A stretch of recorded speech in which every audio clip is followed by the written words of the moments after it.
Hello everyone, this is Erik, the Asian movie enthusiast, and this is my review of Castaway on the Moon, a South Korean film from 2009.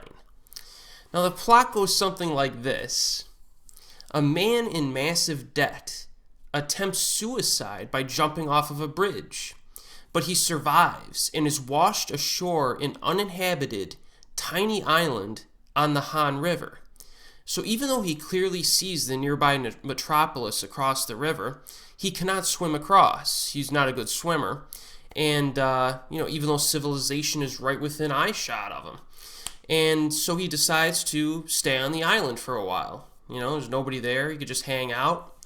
It's interesting stuff. It's basically a Castaway film that takes place within the city limits. And that's quite different when you think about it. But this intriguing plot synopsis still does not do this film justice.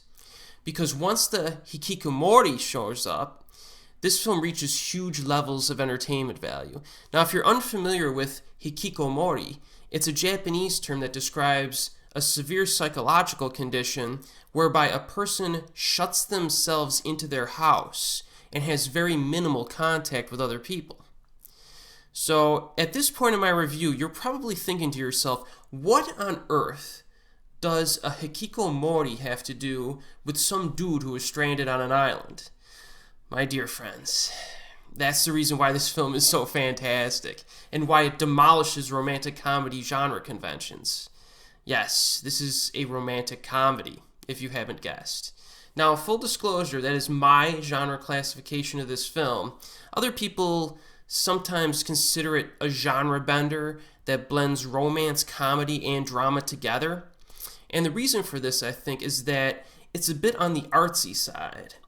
And it has like a fanciful, quirky tone throughout.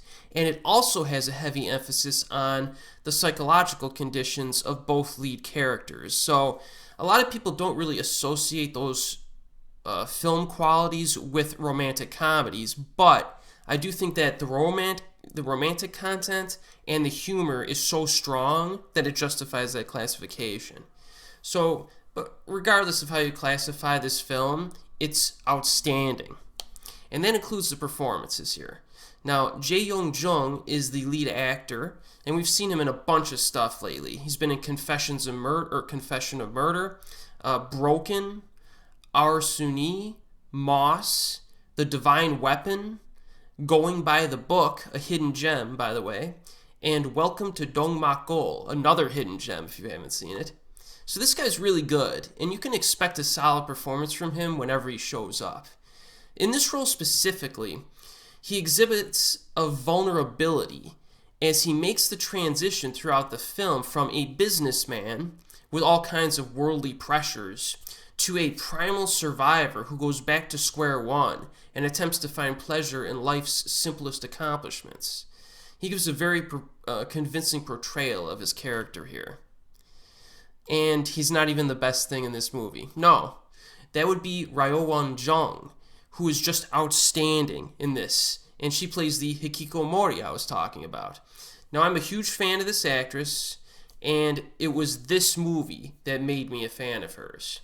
It's no understatement to say that her performance in this movie is one of the best of the last 10 years or so. It's that good. She really nails the role, and you spend a lot of time observing her debilitating psychological condition, so much so that you really root for her to improve and obtain some sense of a normal life. You know how some actresses just have that X factor that makes them so charismatic that you just cannot take your eyes off of them because they're so proficient in their roles? That's Ryeo-won Jeong.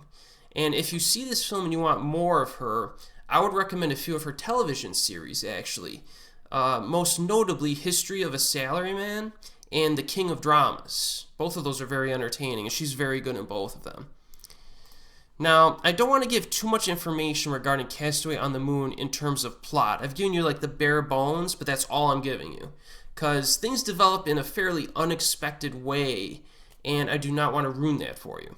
But generally, general qualities here, I would say that this movie really invoked an emotional reaction from me, to the point where I would probably describe this film as powerful, so to speak.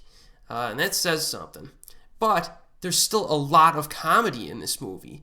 The humor is more of the understated variety, but it is present throughout, from start to finish. It's not like a silly, wacky funny most of the time, maybe a little bit, but it's more of kind of like a quirky, laid-back style of humor.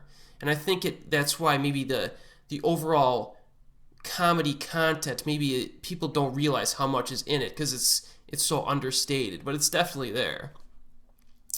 And really that style of comedy helps the overall mood to be endearing, as the film somehow creates these two very odd characters that are extremely likable but yet properly developed.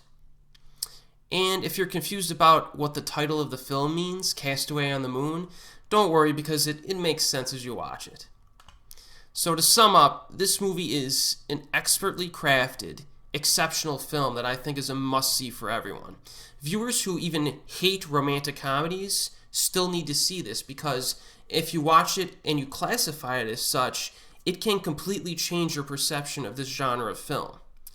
Now, most regrettably though, Castaway on the Moon is not available on Region 1 or All Region DVD for some odd reason. This is a pretty highly acclaimed film. So I don't know why Sony doesn't release it in the States, but you can get it on a Region 3 DVD. I see it floating around on eBay at times, and that DVD will usually have English subtitles in it. So it's worth the purchase, I think. So those are my thoughts on Castaway on the Moon, and as always, we'll see you next time.